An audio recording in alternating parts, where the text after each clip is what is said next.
Yes, we're live. Ready? Yep. So good morning and welcome to this, the Warner Speech Contest in the Upper School Academic Awards Assembly. Today is a day to celebrate a number of award winners from various disciplines, but it's also a time to reflect on the intellectual growth of each and every one of you. This has been a tremendous year of growth in a tremendously difficult time. Greenvale prides itself on an education based on strong fundamentals and traditions, but also on an atmosphere in which students are encouraged to think independently and learn how to express themselves in the classroom. Every student in the theater today and out there in the virtual world represents Greenvale's mission statement. Students become caring citizens as well as mathematicians, writers, and artists. Today's award winners represent what makes Greenvale a special school, and we thank them for their contributions to our community. So we'll start with the Warner Speech Contest. So the Warner Speech Contest is made up with part of the 8th grade speech class, which starts in January all the way through the end of the year. They go through, every student participates, and they go through 2 separate rounds, and we have 3 finalists. They were given a quote to write their speech around. The quote this year is, "It always seems impossible until it's done," by Nelson Mandela. So, in no further ado, we're going to start with Daruth Lothario. Come on down.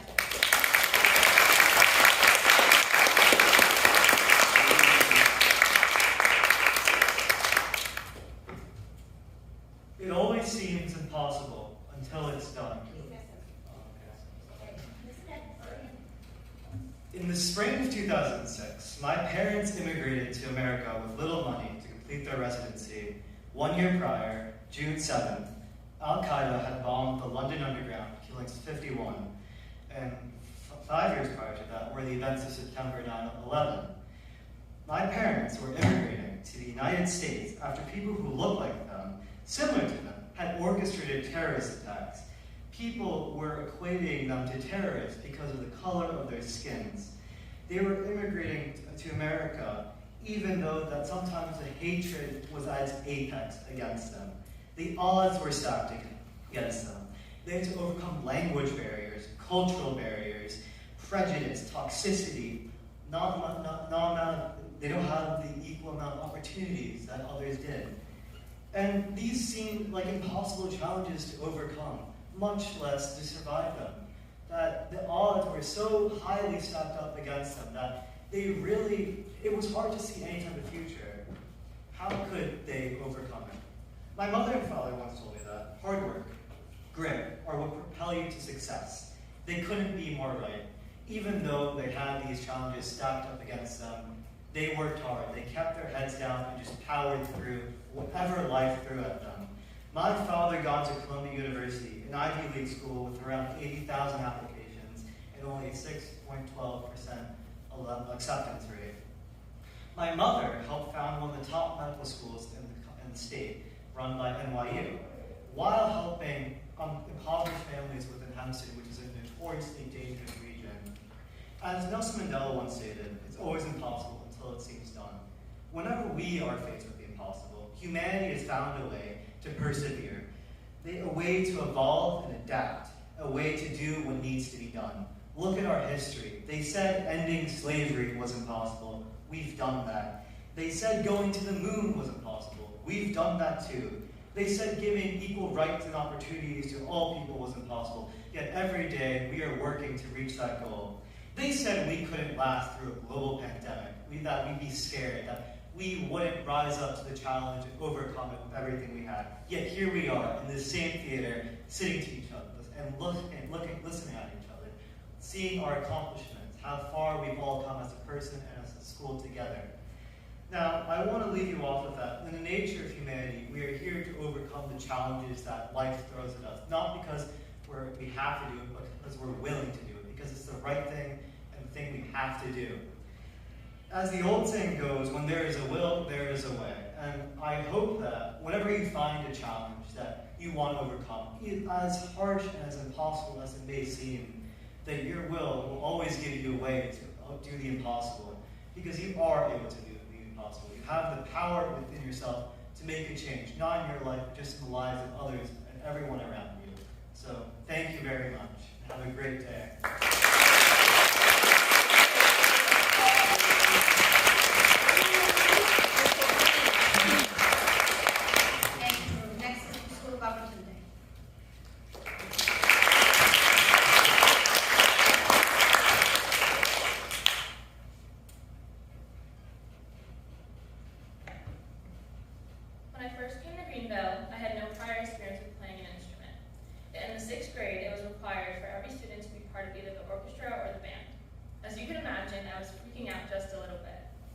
I chose to play the violin, and I had no idea what I was getting myself into. I have heard that the violin is one of the hardest instruments to play, but I gave it a try anyway. I still laugh at the way that I played when I first started. I didn't know how to hold the violin or the bow, and I was a perfectionist, so I played every single note even though I sounded horrible. I saw how other students played, and I never thought that I could play like them or even close to that. Whenever I would place my bow on the strings, all you could hear was screeching coming from the violin. And I wanted to give up so many times, but I didn't, and I'm so glad that I didn't. I had to take private lessons to be able to catch up to everyone else because I was 2 years behind. These private lessons helped me so much.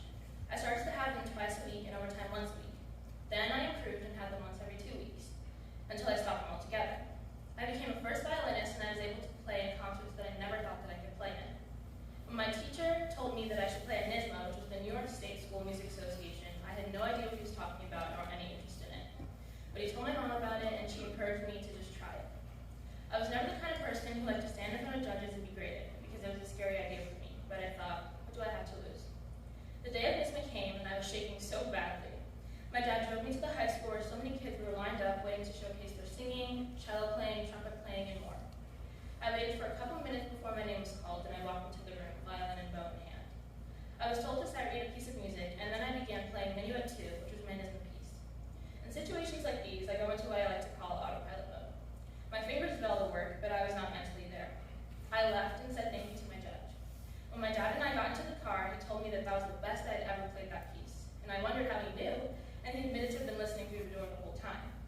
I felt relieved that it was over and that I had someone to tell me I did well. A couple weeks later, my teacher came up to me at school and handed me my NYSSMA score sheet. To sum it up, I scored 27 out of 28, and I was so proud of myself for coming out of my comfort zone and not giving up. I think that was the first time I knew that the violin was meant for me. And from then on, I always put lots of effort into practicing on my own and trying to be the best that I could be. My teacher and classmates always encouraged me, and that made me even more dedicated to this newfound interest of mine. The next year was 7th grade, and my teacher showed me this 3-page concerto that he wanted me to play for NYSSMA that year, and I was shocked. I mean, I knew I had improved, but this piece looked extremely difficult, and it was at first. But I kept on playing and practicing this piece over and over. Sadly, COVID happened, and NYSSMA was canceled that year, so I was unable to play. This year, NYSSMA was virtual, but I did not attend. In my ensemble and lessons classes this year, I still worked on that concerto, and I realized how much I remembered from the last time I played it, which was over a year ago.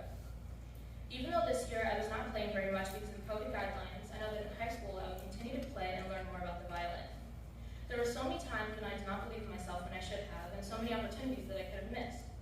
I thought that where I am today concerning the violin was impossible to reach, but I never should have doubted myself because I really could do it. Like the wise words of Nelson Mandela, it always seems impossible until it is done. Thank you.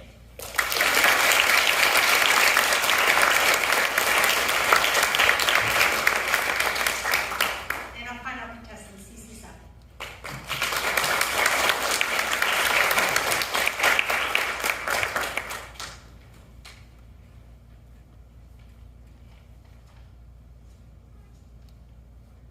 This will be one of the last times I speak in front of the Greenville community, and I wanted it to be perfect. The more I wrote, the more words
recognize Ms. Dee Dee Kopp for over 30 years of hard work and creativity. Ms. Kopp, we value all that you brought to Greenville and recognize the devotion to the students and faculty, as well as your creativity, hard work, and with all of us and the classes, and even the faculty. So we miss you, we love you, and thank you. What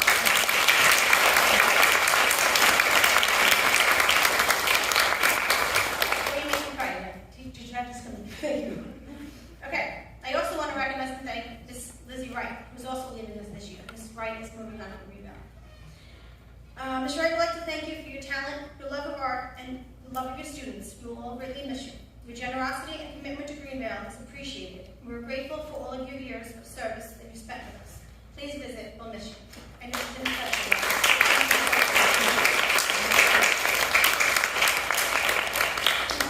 Okay, judges, thank you.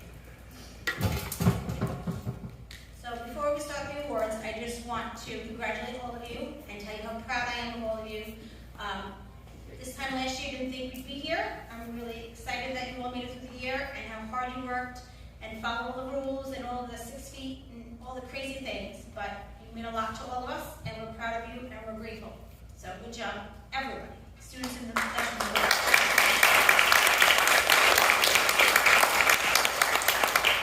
The first award, the Frederick Driscoll Award. This award is presented to the 6th grade student who has shown improvement and consistently high effort and achievement in academics throughout the year, and for exhibiting cooperation and by everyday conduct and attitude sets a good example for the others. This year, the award is presented to Noah Day.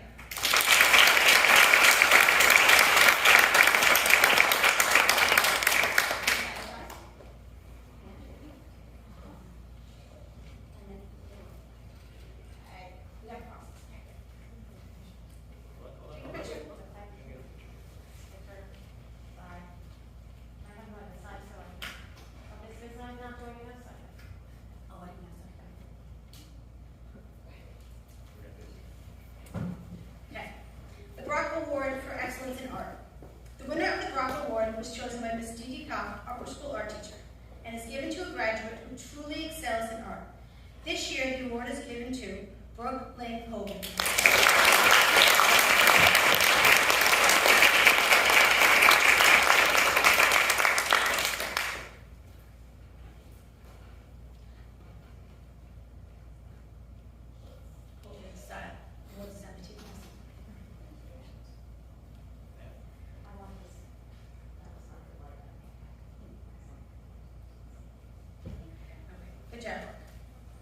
The Class of 1967 Music Award for effort and the advancement of music at Greenville. The prize was established by the Class of 1967 to be presented to the student or students in grades 7 and 8 who have, through consistent effort, developed their own musical talents and advanced the place of music at Greenville. So we have one for ensemble and one for chorus. So the chorus winner is Alua Basola Babatunde.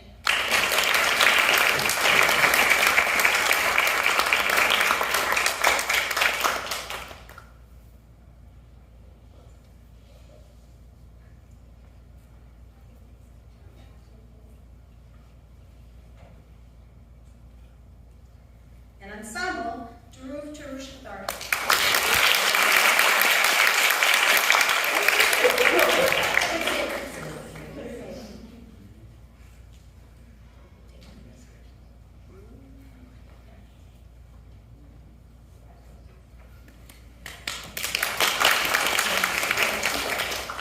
The George V. Bartlett Rose Award for Shop. This award was given by the family of George and Bartlett Rose, 2 boys who were students at Greenville at the time of their deaths. The shop and the Isn't Center and this award are both named for the courageous young men. This year, the Rose Award for Shop goes to Wyatt Spain Baker.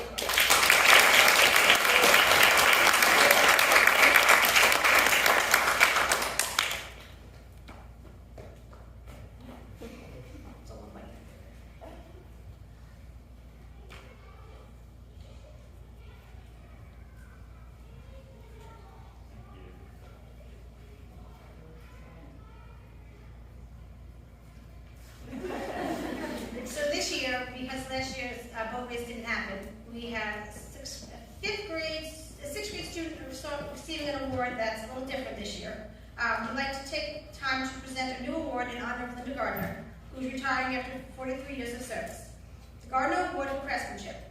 The Gardner Award, named for a longtime head of lower school, Linda Gardner, is presented to the sixth grader now, who most embodies the spirit of craftsmanship while participating in the nearly century-long tradition of building sailboats at Greenville.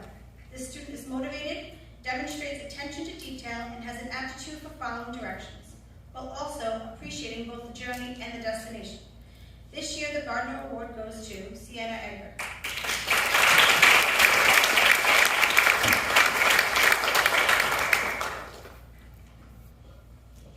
Award new plaque.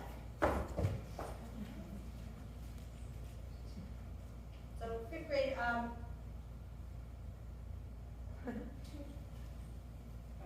what's the name of the picture?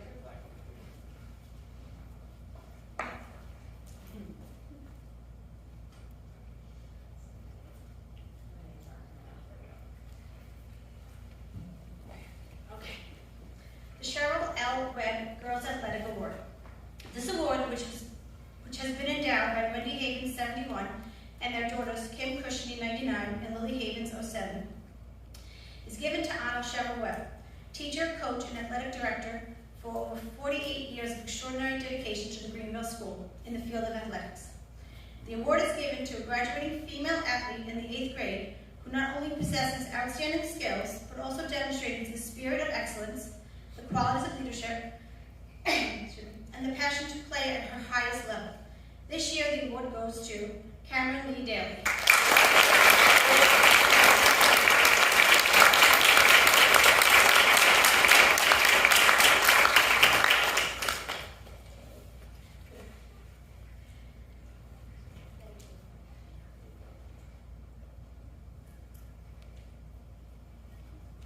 Joseph J. Julian Athletic Award for Excellence in Athletics.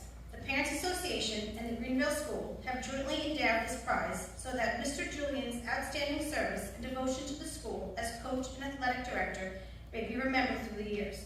The prize is given to each year for qualities of excellence in athletics, and this year the award goes to Clark Hill Beard.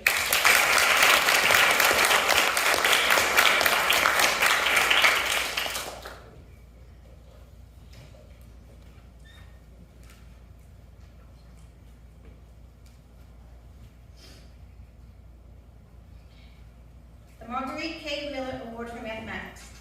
The school administration and the Board of Trustees, upon the retirement of that paradigm of teachers, Margaret K. Wheeler decided to endow a mathematics prize in her honor. The prize is awarded to a student of the graduating class who is a fine, talented math student, but who perseveres to continually improve his or her God-given talent. The winner of the Marguerite K. Wheeler Prize for Math is Joshua Alexander Messerschmidt.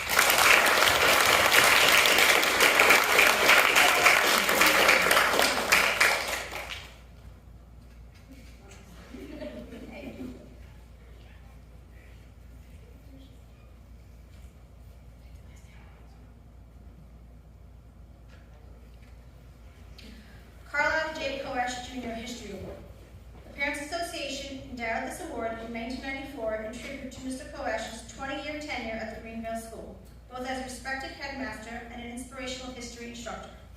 The recipient of this award need not have the highest grade point average, but must have shown a continuing interest, intellectual curiosity, and love of learning for history. Through verbal and written contributions, this student offers insight into the human condition beyond the framework of isolated historical facts. This year, the winner of the Carlisle J. Koash Junior History Award is Dhruv Tarush Adar.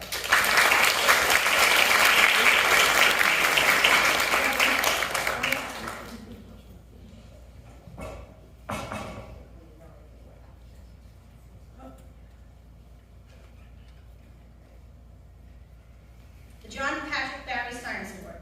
Given by the Barry family in honor of their son, J.P. Barry, class of 2010, this award acknowledges the excellent science faculty at Greenville and recognizes that student who has demonstrated both an exceptional achievement in and an enthusiastic commitment to the field of science. This year, the award is presented to Catherine Grace Deanna.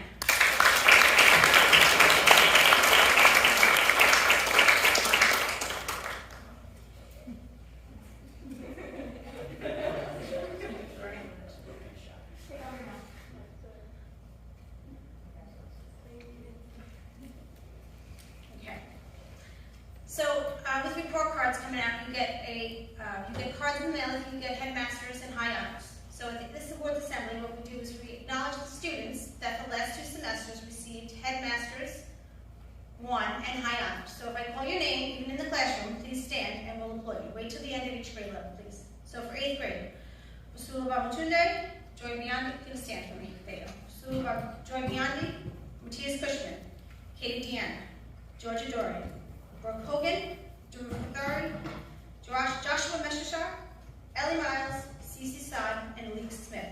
Good job.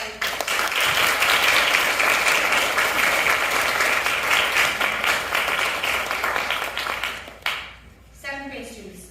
Sophie Benjamin, Carson Cameron, Sadie Green, Pia Jahar, Taylor Price, Sophia Schwartz, and Jonathan Brusaki.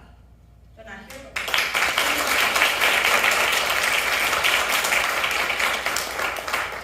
sixth grade. Ashani Ahuja, Lali Argenti, Leila Casimir, Kento Carvalho, Penelope Chun, Margot Comfort, Sienna Egger, William Garcia, Caroline Miles, Alestrina O'Donnell, Isabella Padroni Spinella, Skylar Robinson, Scarlett Luger, Etel Severa, and Lachlan Vogel.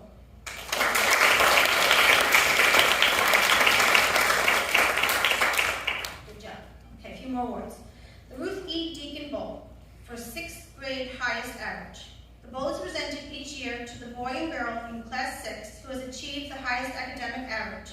This year it's awarded to Tel Severa and Julian Otto.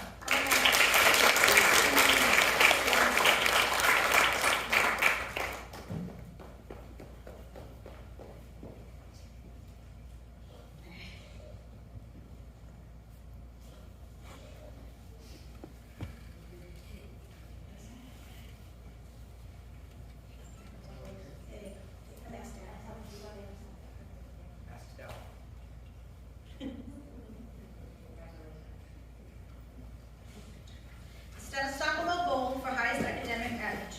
This bowl is presented each year to the boy and girl in Class 7 who have achieved the highest academic average. The Stockholm Bowl is awarded to Pia Jahar, Sophia Schwartz, and Peter Jervis.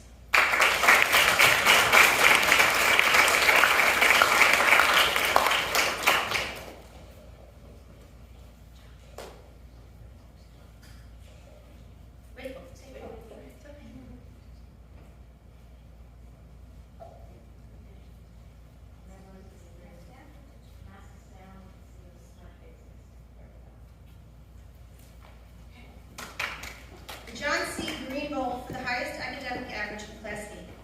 This award carries the name of one of Greenville's finest teachers, the late John Green. It is awarded to the boy and girl in grade 8 with the highest academic average. This year, the John C. Green Bowl is awarded to Joy Chinier Biondi and Joshua Alexander Meshachar.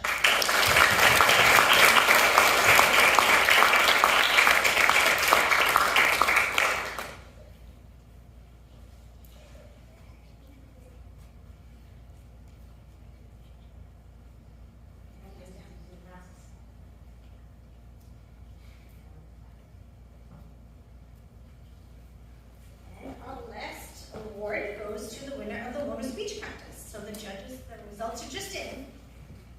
Don't try and peek, I see you.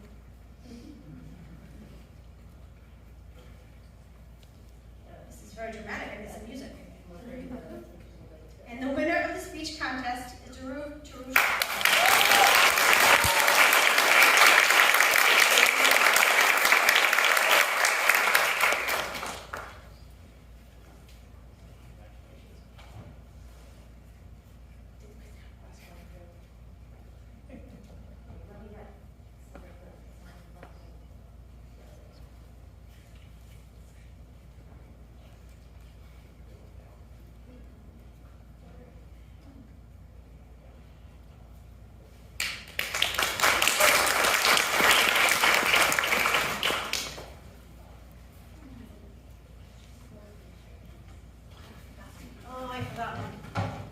I'm sorry, I missed one. My mistake. I'm getting a little too dry mouth here. Sorry, buddy.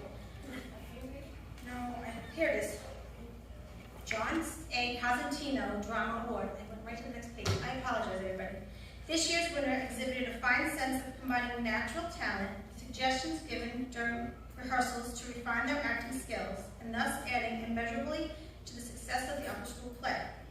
In addition, the winners are noted for being well-rounded good troopers. The Cosentino Drama Award goes to Paloma June's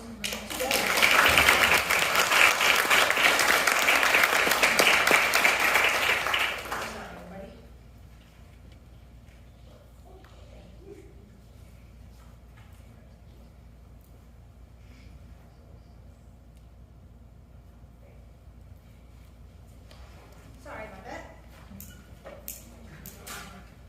So I think it's a very fitting ending for us to take a moment to thank Miss I for all of her incredible work this year. Truly, she has been the person who has made all of this work for all year long. And the amount of time that she spent this summer getting you ready for this moment cannot be counted.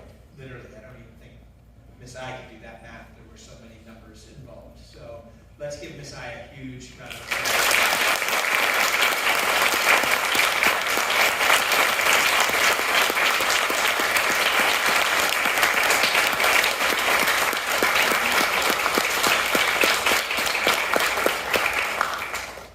So this ends the Upper School Academic Award and Speech Contest.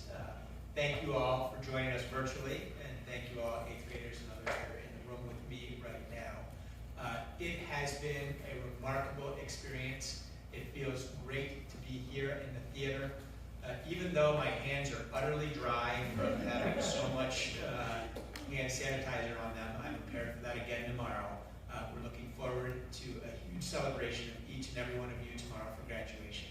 Congratulations to all of our winners, and have a great rest of the day.